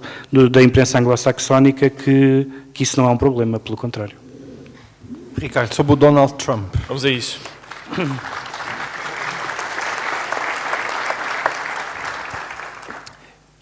Acho eu que percebi a sua, não quero interpretá-la mal, lá está, mas eu percebi a sua reserva sobre, por exemplo, fazer piadas sobre Donald Trump e sobre o facto disso poder banalizar um homem que aparentemente é de facto uma ameaça, o facto de nos referirmos a ele humoristicamente, se isso não o torna mais suportável, e como é mais suportável, o voto nele é menos grotesco do que à partida seria. Isso é uma objeção muito curiosa e que reforça a questão do poder do humor ser incontrolável. Incontrolável. A questão, por exemplo, a sátira tem uma componente de homenagem, quanto mais não seja por reconhecer a existência do objeto satirizado. Quando a gente pôs o cartaz ao lado do cartaz dos nazis, é claro que o nosso objetivo era escarnecer dos nazis. Era esse o modo de fazer rir, era fazer pouco deles. Uma vez, numa sessão destas, uma rapariga negra levantou o braço e perguntou: o vosso objetivo era, quando puseram o cartaz, era criticar o cartaz ou era dar mais visibilidade? E as pessoas, na sala as pessoas ficaram: como assim? É óbvio que era a primeira. Mas a moça tinha toda a razão, porque não se falou tanto do cartaz dos nazis como desde que a gente lá pôs o cartaz ao lado. E mais, o nosso cartaz estava impecável. Impecável. As nossas caras, a gente tinha feito umas fotografias com a barbinha igual à do líder, e o cartaz dos nazis estava todo cheio de sujidade e tinta, toda a gente tinha atirado, e o nosso impecável. E a primeira impressão de quem vê aquelas duas coisas, o primeiro impulso é dizer: pá, coitados dos nazis. então põe aqui um cartaz e está todo borrado e estes palhaços têm um cartaz impecável ao lado. E isso é perverso. A questão é, eu acho que nenhum tema, por exemplo, a Leonor Teles, eu acho que ela fez muito bem em fazer o filme. Gosto imenso do filme. Ela não tem culpa nenhuma de um dos efeitos do filme ter sido aquele. De certeza que ela não o previu, não o desejava, mas em rigor ela não deseja efeitos nem para um lado nem para o outro. Ela quer fazer um filme. Aliás, eu adorei ouvi-la no público a dizer, ainda hoje lhe mandei um mail, eu não a conheço, por isso ela vai achar, quem é esta besta? Mandei-lhe um mail a dizer isso justamente, ela disse ao público, o melhor para mim foi ver as pessoas a verem o filme e a rirem-se. Eu gosto muito disso, porque eu tenho apreço pelo facto, pelo riso. Como um fim último, como um fim. Não como um meio para derrubar, ou um meio para minar, ou... Não, como um fim. Eu acho que nenhum tema, acho que o olhar humorístico pode pousar sobre todos os temas. Não há razão nenhuma para que isso não seja assim. É claro que, por exemplo, o mito com que os gregos explicavam as estações é um mito muito conhecido. Quer dizer, a deusa Deméter, que é a deusa da terra, de repente descobre que ficou sem a filha, que se chama Perséfone. Descobre que a filha foi raptada por Hades, que é não só o rei do submundo dos mortos na Grécia, mas é também a forma como muitos dirigentes desportivos conjugam o verbo haver. Então, sucede que Hades raptou a miúda e a deusa Deméter queixa-se a Zeus e Zeus diz, não posso fazer nada, Hades é meu irmão, seria uma afronta. E então a deusa Deméter deixa de fazer crescer coisas. A terra começa a mirrar. E então Zeus vê-se obrigado a arranjar uma solução de compromisso, que é durante 6 meses a miúda fica com a mãe, durante 6 meses a miúda fica com o irmão. E é por isso que durante 6 meses a terra está resplandecente e durante os outros 6 meses a terra está aparentemente triste. O que é curioso neste mito é que, num determinado momento, quando a deusa Deméter percebe que perdeu a filha, senta-se numa pedra, a que os gregos chamaram a pedra agelasta. Agelasta significa a letra ausência de riso, incapacidade de rir. Eu acho muito interessante que os gregos tenham associado esse momento, em que rir é impossível, à perda de um filho. Como sabe toda a gente que está nesta sala e é pai ou mãe, há uma única coisa que é pior do que a morte, que é a morte de um filho. E, portanto, o que é curioso é que a deusa Deméter senta-se nessa pedra sem esperança. E aquilo que lhe vai dar esperança para continuar à procura da filha e eventualmente encontrá-la no tal submundo é uma figura, que é a padroeira grega dos humoristas, chamada Iambe. E é dela que vêm os versos iâmbicos, vêm desta figura. E porquê? Porque ela faz rir, ela é capaz de fazer rir a mulher que constata que perdeu um filho. Eu acho isso também muito significativo. E mais, fala rir aquilo que os ingleses chamam um belly laugh. Ou seja, faz uma espécie de vibração no ventre, que é justamente o sítio de onde os filhos vêm. E é essa vibração que faz com que ela tenha motivação para continuar à procura da filha. E portanto, eu tenho muito apreço por esse mito, acho que é tudo muito significativo. E acho que todos os temas, o olhar humorístico pode, era aquilo que eu dizia há pouco, pode pousar sobre todos os temas, até porque aquilo que o riso faz, e é por isso que ele para mim pode ser que eu vejo como um fim, o riso faz com que o medo diminua. É por isso que padres e humoristas são inimigos muitas vezes, porque basicamente estão no mesmo negócio. É o mesmo negócio, que é o negócio da morte. Só que o produto vendido é o oposto. A gente vende, não tenham medo, e eles vendem, oi, tenham medo.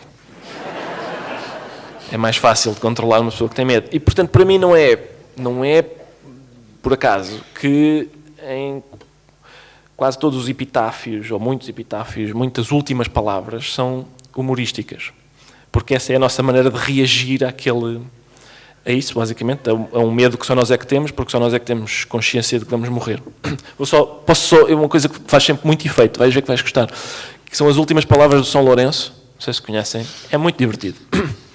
São Lourenço morreu, enfim, já há algum tempo, e morreu por causa de uma piada. O imperador mandou reunir o tesouro da igreja e apresentar-se, e então São Lourenço achou que era engraçado andar pela cidade, recolher todos os doentes e pobres, e apresentou-se ao imperador e disse: está aqui, o tesouro da igreja está aqui. E o imperador não achou graça e mandou matar. E mandou matar de uma forma especial, que foi na grelha. Todas as imagens, todos os quadros de São Lourenço têm, lá está, São Lourenço grelhado. E reza a lenda que as últimas palavras de São Lourenço foram: este lado já está, podem virar. E a razão pela qual eu gosto disso é porque ele morreu na mesma, não é? Morreu na mesma, e aliás a Igreja Católica, dando mostras de um mau gosto inacreditável, nomeou santo padroeiro dos chefes de cozinha. Coisa incrível, incrível. Ele morreu na mesma. A minha questão é: vive-se melhor até à última. Se ele até à última for capaz de rir na cara da morte, eu acho que se vive melhor do que quem... A gente morre na mesma. Os que têm medo da morte e os que são valentes morrem os dois. Isso é absolutamente verdade. Mas eu acho que a vida de uns e de outros é diferente. Pronto, chega desta fantochada. Agora, aquele senhor eu vou desiludi-lo, sabe? Não, era o João Miguel que eu convidava. Sabe porquê? Porque o Pedro não tem filhos, que é que ele vai fazer uma festa infantil. E o filho do Carlos é um latagão que eu não quero ao pé das minhas filhas.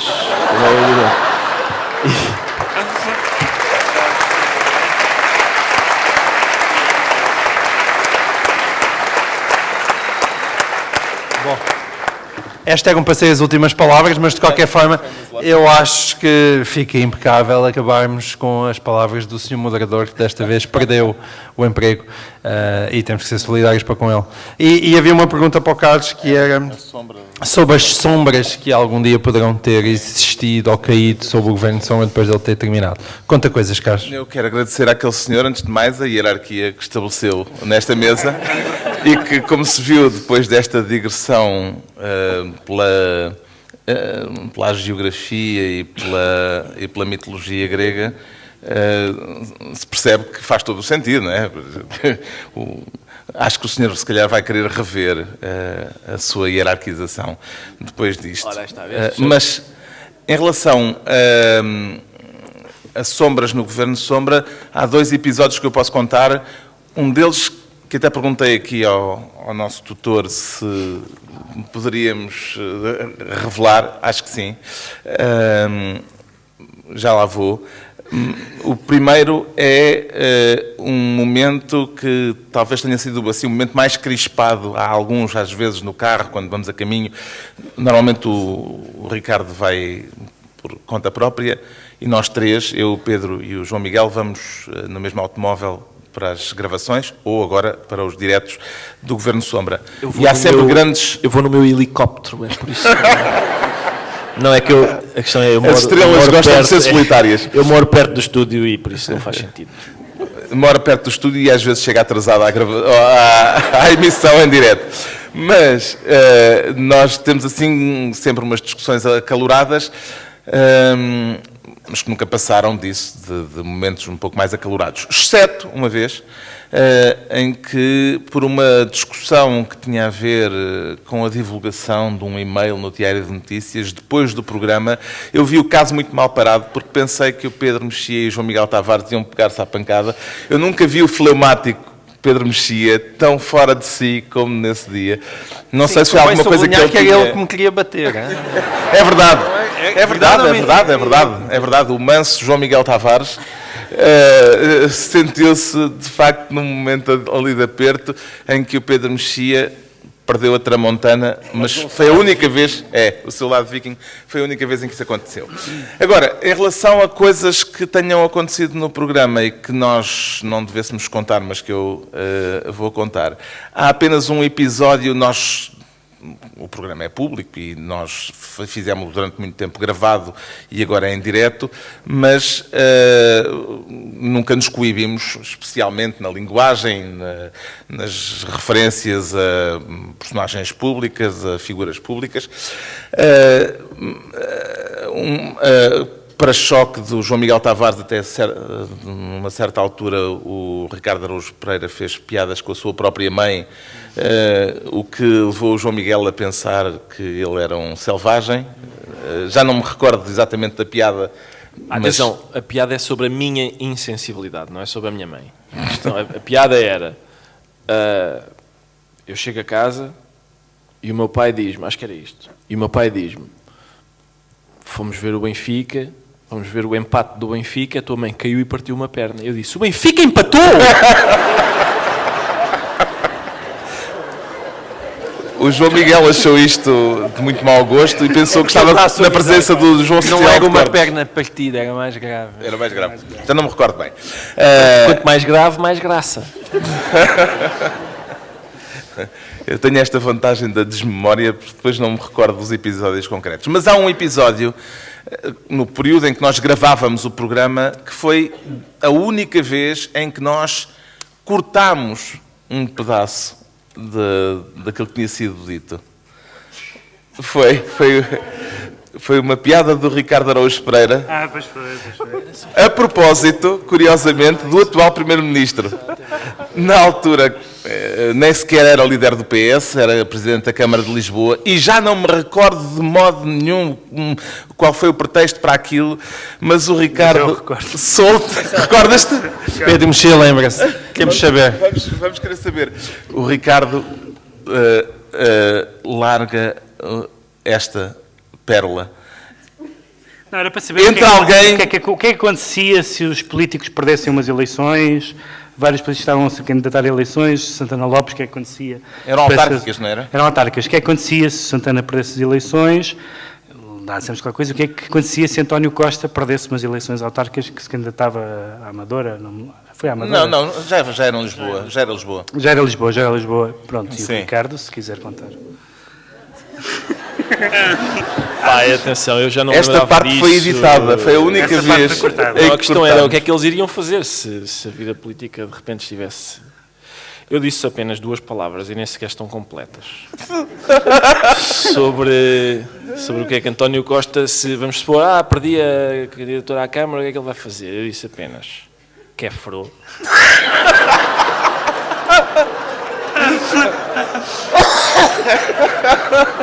Isso faz. E pronto. A gente achou que era melhor tirar. Faz sentido, não faz sentido. Bom, e parece-me que não há melhor maneira de terminar esta sessão com flores. Claro, é isso. Vamos dizer que é flores. É alto, com flores, e numa homenagem ao nosso é um emprego digno como outro qualquer. Bom. Quero-vos dizer que foi um prazer estarmos aqui hoje. Muito, muito obrigado. Foram uma assistência fantástica. Muito obrigado pelas vossas perguntas. E até à próxima e uma grande corrente de escritas. Muito obrigado também pelo convite. Foi um prazer estar aqui esta noite. Muito obrigado. E pronto, foi uma noite diferente, daquelas que o Correntes de Escritas tem levado a todos, e desta vez com os membros do Governo de Sombra, que trouxeram praticamente 2 horas de boa disposição. Se a Barba Orgulhosa tivesse trazido livros, agora o Ricardo ficava aqui a noite toda a assinar. Não trouxe? Nós vamos ficar por aqui e prometemos voltar amanhã, esta quinta-feira às 10 da manhã, com nova mesa para lhe fazer a melhor companhia. Grande abraço, tudo bem para si, até a continuação de um ótimo dia assim com a Norte Litoral TV.